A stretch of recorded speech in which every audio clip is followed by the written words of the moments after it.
Isaías capítulo 59, verso 1 en adelante. Primero el verso 3, verso 2 y verso 3, y luego el verso 1. Leemos bajo la comunión del Padre, Hijo y Espíritu Santo. Amén. Pero vuestras iniquidades han hecho división entre vosotros y vuestro Dios, y vuestros pecados han hecho ocultar de vosotros su rostro para no oír. Porque vuestras manos están contaminadas de sangre y vuestros dedos de iniquidad. Vuestros labios pronuncian mentira. Hablad maldad vuestra lengua. El verso 1 dice: He aquí, no se ha cortado la mano de Jehová para salvar, ni se ha agravado su oído para oír. Gloria al Señor. Levante su mano conmigo al cielo en esta noche. Diga conmigo: gracias, Señor, te doy por tu palabra, porque ellas son eternas, porque ellas son las que nos corrigen cuando caminamos mal, Señor. Ellas son las que nos instruyen, Señor, en el camino de verdad. Gloria a Dios. Puede sentarse. Aleluya. Le decía a alguien que yo sabía que hoy iba a faltar un poquito de gente, pero me iba a preparar como siempre estoy acostumbrado para las multitudes. Yo no dependo de la multitud, yo dependo de un Dios que me llamó. Y yo sé que a ti también, el Dios que me llamó a mí, te llamó a ti también. Vamos a predicar unos breves minuticos. Yo quiero que alguien me preste un celular para ser responsable con el tiempo. Ya que nosotros predicamos cortitico, pero queremos saber qué tiempo nos tomamos. Quiero predicar unos breves minutos bajo el tema: su mano no se ha cortado. Todos sabemos y entendemos que la palabra de Dios ha sido predicada en diversos tiempos y en diversas épocas. Dios la ha levantado profeta, ha levantado evangelista. Y aun cuando nosotros no pensábamos nacer, el Señor había levantado a alguien para que predicara su palabra. Nosotros pretendemos y entendemos que en estos tiempos, si nosotros nos dormimos, si nosotros callamos nuestra boca, la palabra de Dios no se va a escuchar. Y la palabra de Dios también dice que si nosotros callamos, la piedra hablarían por nosotros. Y si ustedes se dan cuenta, en todos los tiempos que Dios ha levantado profetas y hombres de Dios, han sido tiempos necesarios y contundentes para marcar una generación. Es decir, que cada vez que Dios pretende marcar una generación, levanta un hombre, una mujer con un llamado extraordinario en medio de gente comunes. Es decir, esa gente que Dios había levantado o que ha levantado son personas comunes, pero con un llamado extraordinario. Quiero que me presten atención aquí, por favor. Hay gente que Dios ha levantado en un barrio marginado, de una familia que nadie conoce, de un apellido quizás no muy mencionado, pero Dios se la ha tomado con esa gente, ha acogido a esa persona, ha llamado a esa persona con gran llamamiento santo para impactar toda una generación. Es decir, que Dios muchas veces, en medio de cuando la gente no entiende que Dios puede levantar un hombre, cuando la gente no entiende que Dios puede levantar una mujer, Dios se hace eco para levantar un hombre y una mujer y darle llamamiento santo. Gloria al Señor. Y en nuestra generación no es para menos que estamos sufriendo una guerra de antivalores. Estamos siendo enfrentados como iglesia, como familia y como persona. Nuestra moral está siendo atentada, están siendo confrontadas. Es tanto así que a través de la red y todas las plataformas digitales que podemos ver, la iglesia está siendo presionada. ¿Para qué? Para que suelte sus valores, para que suelte los principios, para que suelte la palabra de Dios. Pero la palabra de Dios dice que la palabra de Dios son vida eterna a nuestra vida y que ellas son lumbreras a nuestro camino. Es decir, cuando el mundo anda en oscuridad, cuando el mundo anda en tiniebla, la palabra de Dios puede darte luz, puede darle luz a un mundo que anda en tiniebla. Gloria a Dios. Y en todas las generaciones hemos visto a un Dios que se ha levantado con palabra y llamamiento santo para hombres comunes. A Jeremías Dios le dice: aunque tú posiblemente para algunas gente eres común, pero yo desde antes de que naciera te santifiqué y te di por profeta a las naciones. A Moisés le dice: aunque tú no sepas hablar bien, aunque no tengas un vocabulario, una gramática desarrollada, fui yo el que te escogí. Y aunque tú no quieras hablar, te pondré un profeta en tu lugar para que hable por ti. Porque de toda manera la palabra de Dios no se va a detener por nada ni por nadie. Aleluya.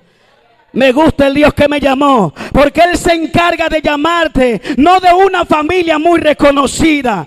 Cuando tú no tienes el dialecto ni siquiera para llegar, aleluya, hacia donde los hombres creen que tú puedes llegar, o hacia donde tú mismo no te imaginas que puedes llegar, Dios te llama y te escoge. Me gusta lo de Dios, porque Dios te hace llamado extraordinario, que cuando tú empiezas a mirarte a ti y a enfocarte en tu propio corazón, tú empiezas a decir: yo no tengo esas cualidades para llegar a esa multitud.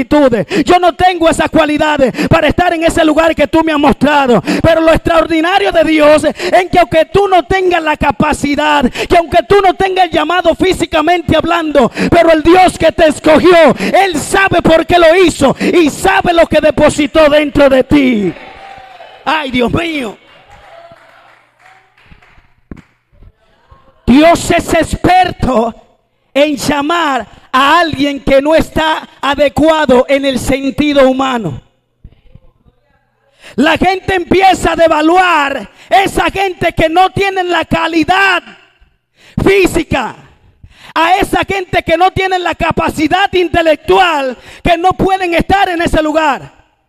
Me gusta lo de Dios, porque Él se encarga de echar a un lado de lo que toda la gente señala como positivo. Él se encarga de echar a un lado lo que toda la gente afirma como positivo y escoger a aquella gente que no tiene mucha palabra para hablar. Y cuidado, porque no le estoy diciendo que no estudien, que no se preparan, pero el problema es que muchas veces estamos tan preparados que creemos que nosotros sí y que los otros no.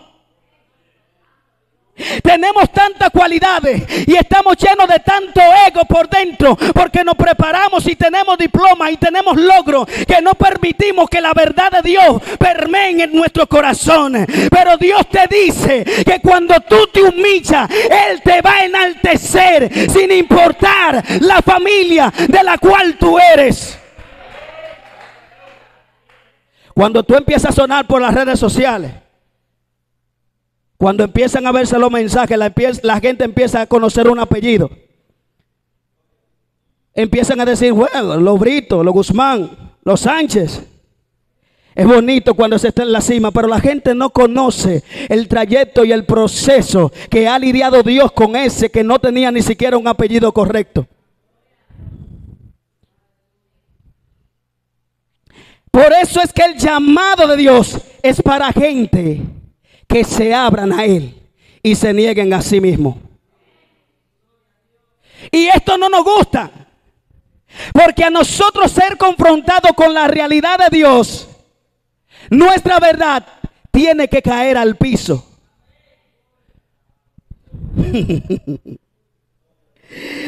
Dios le dice a Moisés: tú no sabes hablar bien, yo lo sé.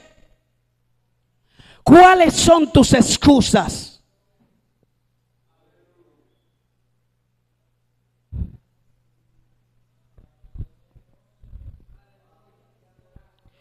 ¿Cuáles son esas cualidades con las que tú estás luchando? ¿Cuáles son esas debilidades que tú no has podido superar? ¿Cuáles son esos pecados que todavía tú te miras de frente y te sientes tentado? ¿Cuál es esa debilidad que tú por años no has podido superar? Y estamos hablando de la mano de Dios. La mano de Dios en la antigüedad se representaba de una forma simbológica para así enseñarle al ser humano una gran realidad de Dios. Dije que se representaba como una forma simbológica para representar al ser humano una realidad de Dios. También es conocido como la diestra de Dios, o más bien el Espíritu de Dios que venía sobre todos los profetas. Y aquí el profeta Isaías le está diciendo al pueblo: vuestras iniquidades han hecho división entre vosotros y vuestro Dios. Vuestros pecados han hecho ocultar de vosotros su rostro para no oír. Es decir, que hay una cualidad que limita tus oraciones delante de Dios. Hay una característica que tus oraciones pueden ser limitadas para no ser escuchadas delante de Dios. Son muchos los llamados, bastante los llamados que Dios nos hace para que nos apartemos del pecado, para que abandonemos esa vieja vida de la cual el Señor nos sacó. No estamos poniendo serio, estamos hablando de pecado y a nadie le gusta que le hable de pecado. Yo sé que en el tiempo presente, como le decía en primera instancia, la iglesia está presionada, está siendo atacada y tiene en estos tiempos más que nunca tiene que doblar rodilla delante de un mundo que dice conocer a Dios pero que no le conoce.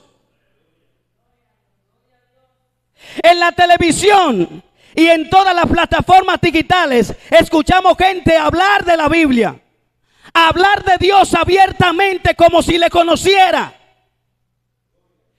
Tienen un conocimiento intelectual, pero no tienen una revelación como la iglesia de Cristo.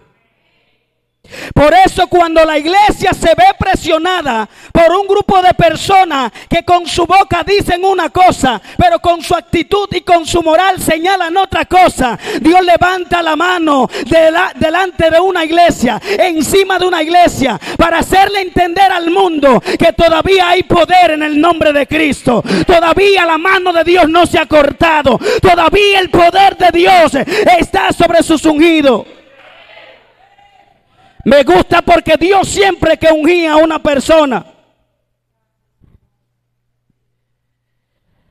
Dios le decía: no son tus cualidades.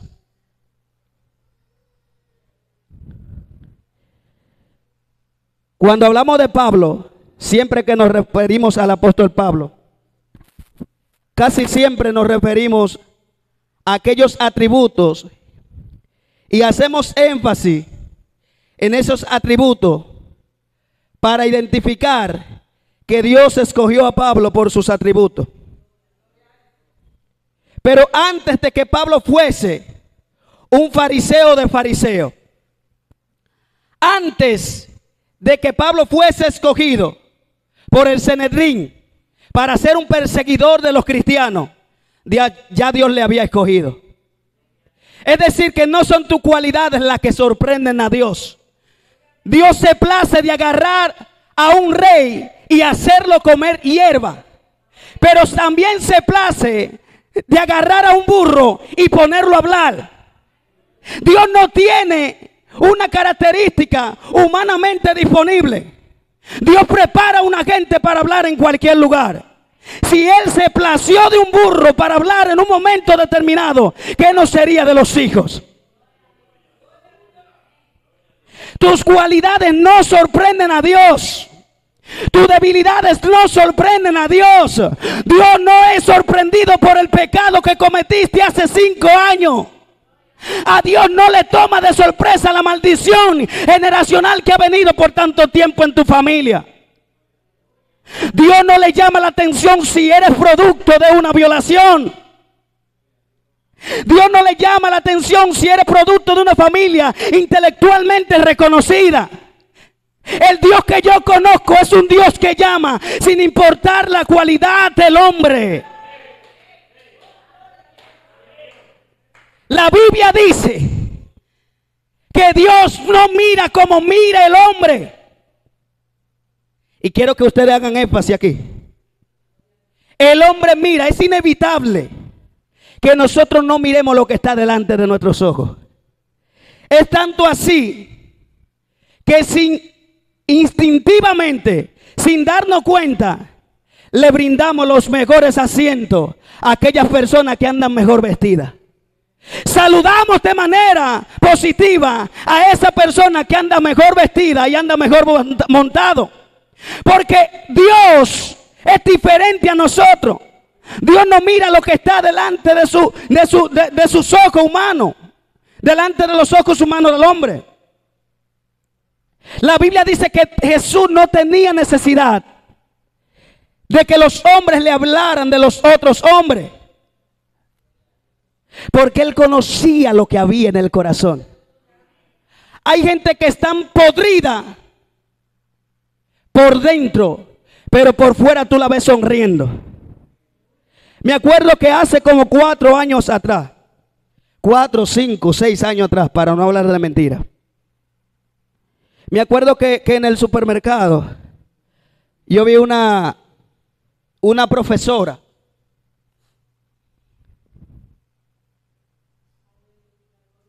Yo la conocía de vista porque ella estaba acostumbrada a ir a comprar al supermercado. Yo era empacador cuando eso. Y ella, cada vez que venía, le empacábamos.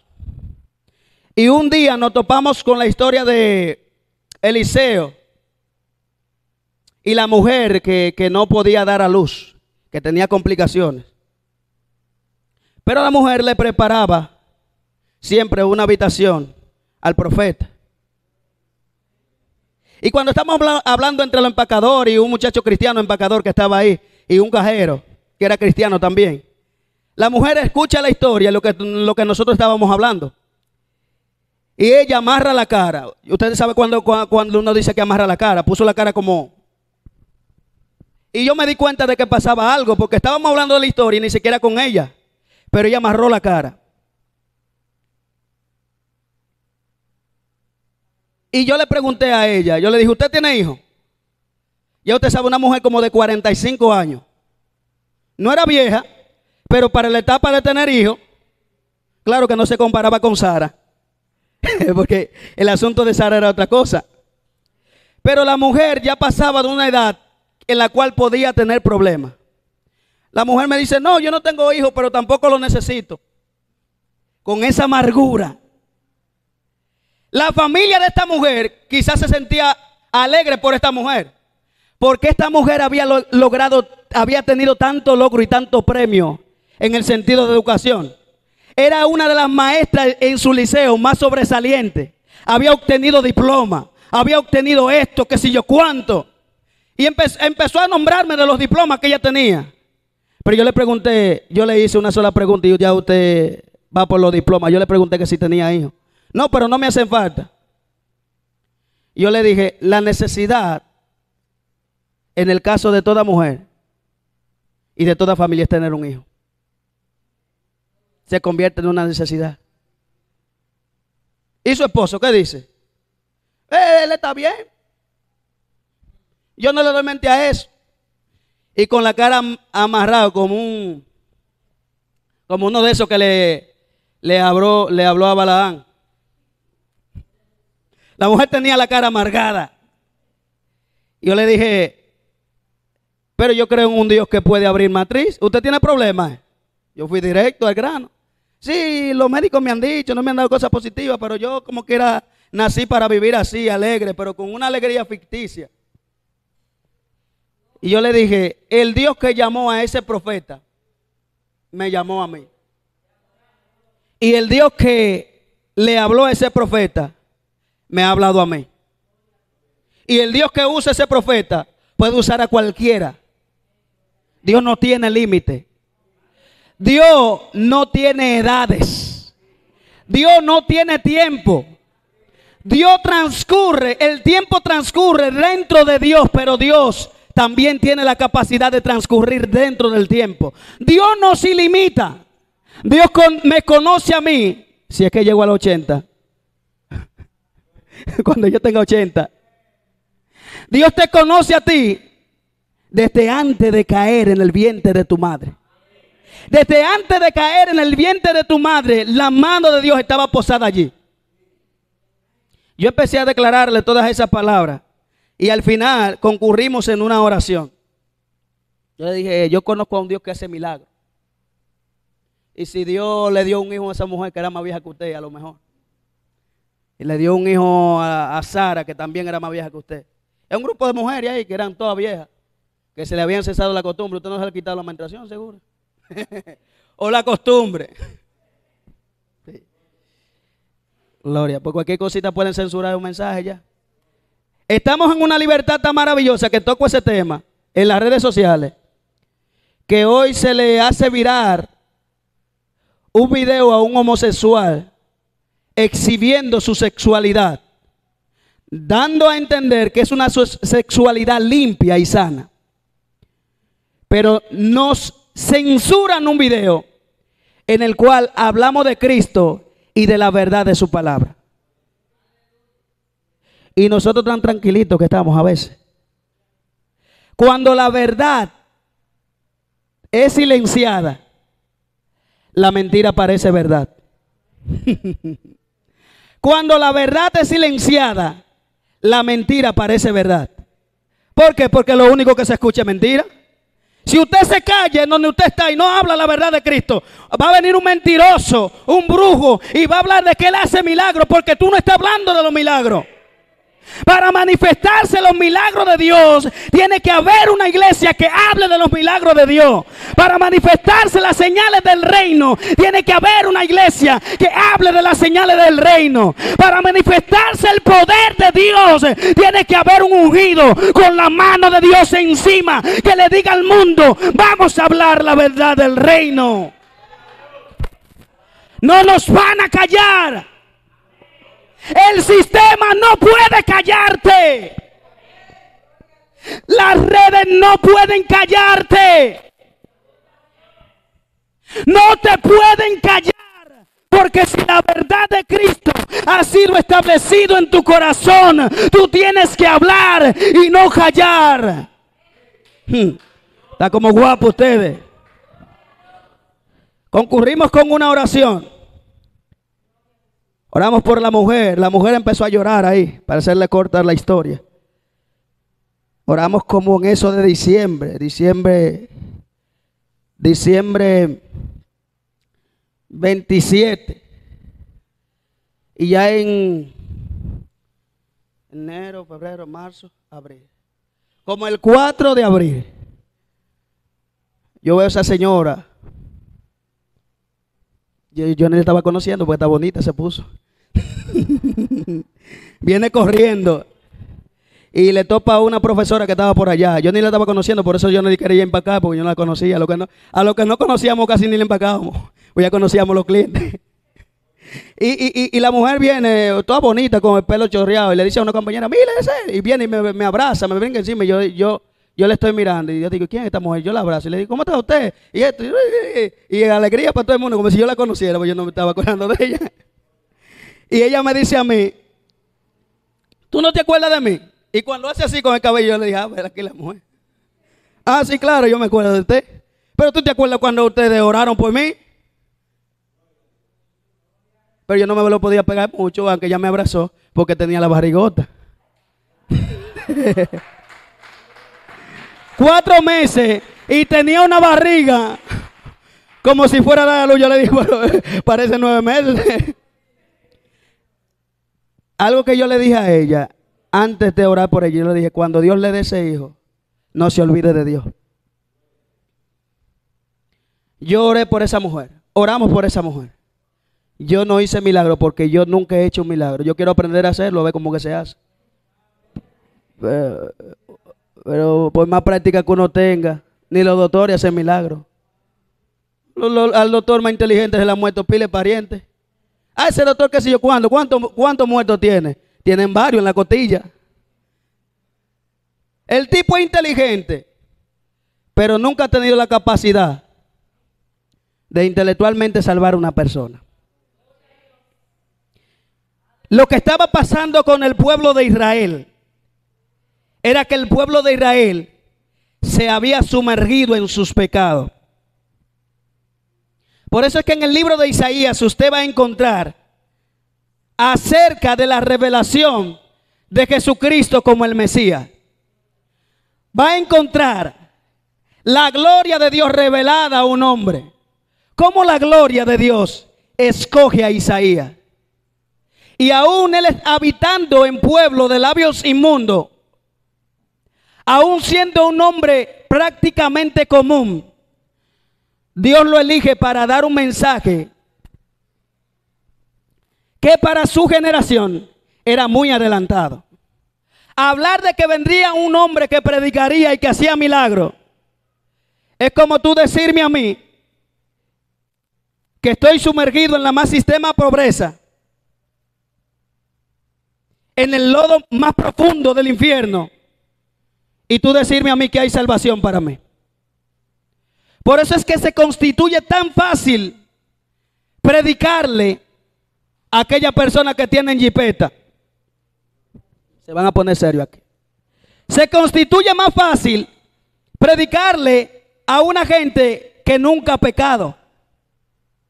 Se nos hace más fácil predicarle el evangelio de Jesucristo a aquella gente que son hijos de papi y mami, antes que a aquellas personas que están en el mundo.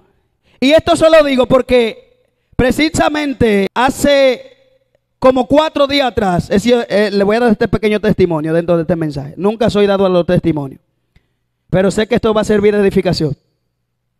Hay un muchacho que yo cierto tiempo me topo con él en los basureros, recogiendo algo para comer, encuentro un refresquito, ahí está el tipo. Y él me ve sacando una basura del supermercado. Y me dice, varón, venga que lo voy a ayudar. Y viene y empieza a recoger, me pide los cobos y empieza a barrer el parqueo. Y yo en mi corazón tenía yo bendecirlo con algo para comer, no con dinero. No con dinero. Con algo para comer. Pero le dije, está bien, ayúdame. Mientras el tipo está ahí conmigo, él empieza a hablarme de quién era. Él me dijo, wow, varón, yo tengo un deseo de ser cristiano de nuevo. Le estoy hablando de un tipo recientemente drogado. Yo le voy a cortar esa palabrita ahí para que no me censuren el video. Estamos hablando de Dios, pero por la palabrita pueden cortarlo. Pues bien, y ese hombre estaba drogado. Pero él empezó a llorar delante de mí cuando empezó a contarme que él era un predicador y que era hijo de pastores y que él se acuerda de un mensaje que predicó en Hogares Crea y que él se acuerda de un mensaje que predicó en la cárcel y que él se acuerda de cuando lo invitaban y que se acuerda de un mensaje que él predicó que fue tan poderoso que todos los presos que habían ahí cayeron de rodillas llorando. Y él dijo, varón, yo sentí que ese mensaje transformó mucha gente. Cuando él está hablando, la mano de Dios vino sobre mí. Para los que no saben que el término mano, la mano de Dios es el Espíritu de Jehová.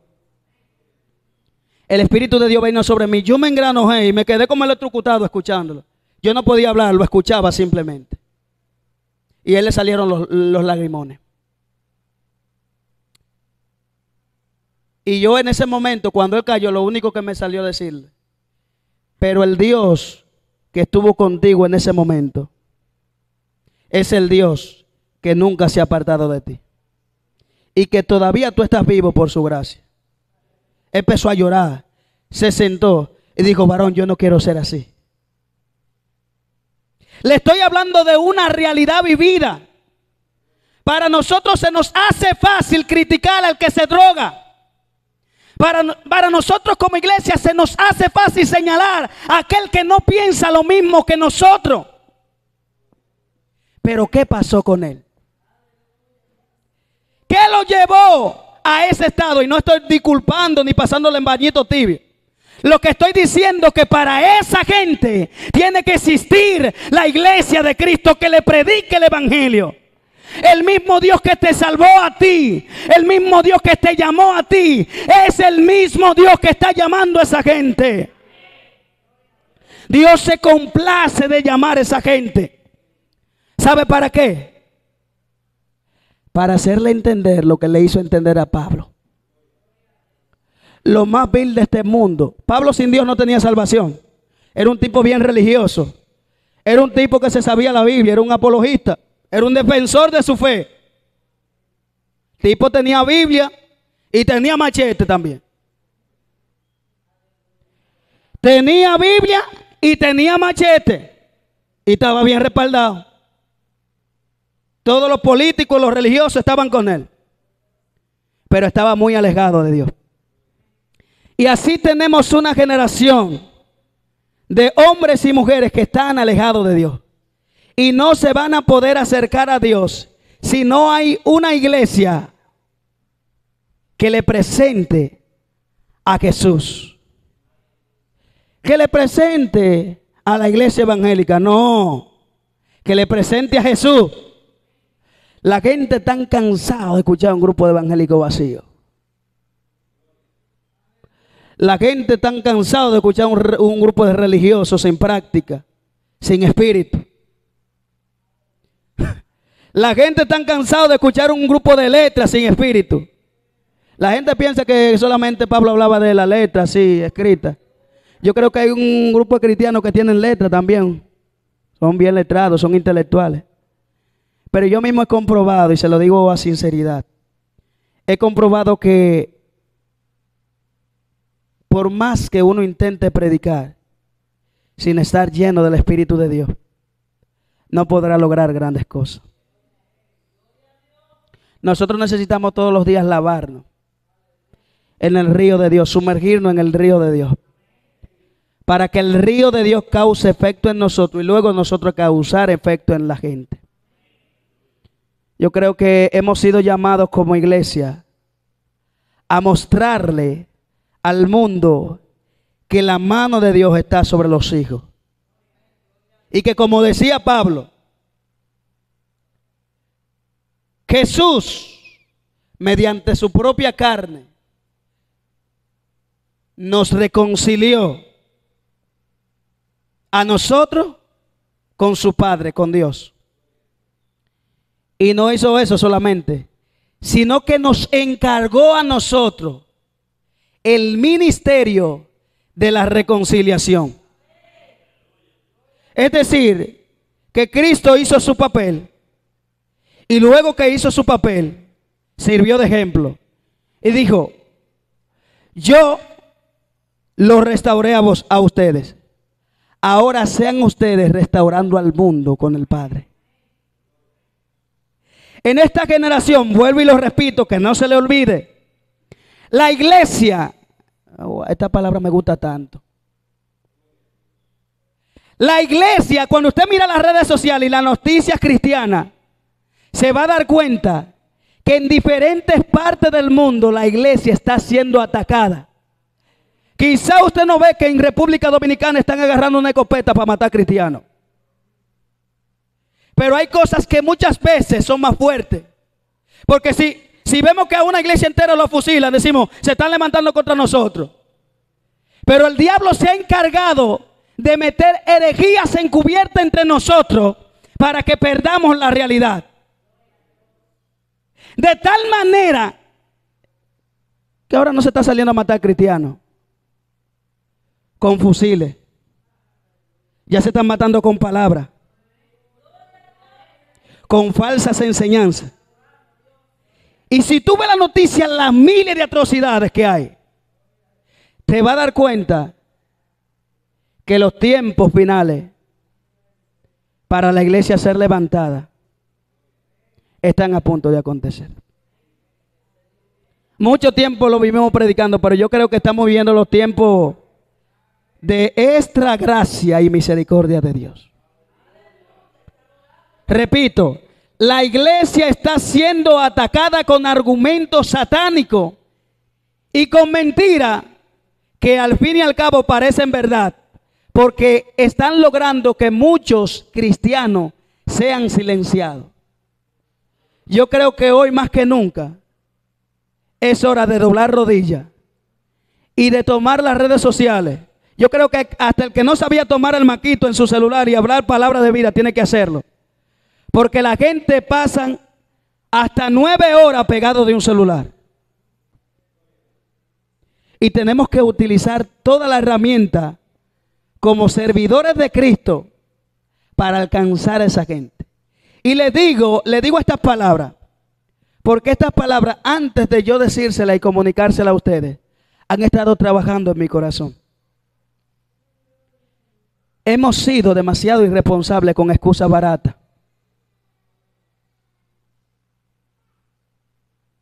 Hemos sido demasiado irresponsables con excusas baratas. Y hasta los que poseen grandes rangos se están escudando en que ellos tienen que hacer un trabajo mayor y que los discípulos vayan y rieguen la palabra. Aquí todo el mundo fue llamado a regar la palabra. En el reino de Dios, yo le decía a Víctor hace una semana atrás, le decía, Víctor, es bueno que prediquemos, y va a parecer que me voy a contradecir un poco, pero quiero que me entienda. Es bueno que prediquemos la palabra de Dios por todas las redes sociales. Pero ¿cuánta gente son grandes ministros de redes, pero no se pueden sentar con una gente a predicar el evangelio de salvación? Son pastores de masa y multitudes en Facebook, pero no tienen gente que pastorear. Son evangelistas de plataforma, de lugares y posiciones, pero no tienen gente a quien evangelizar, o no le evangelizan a la gente. Se le hace más fácil agarrar un celular desde el baño, haciendo no sé qué, o usted sabe qué, y predicar, que ir y predicarle a una gente cuerpo a cuerpo.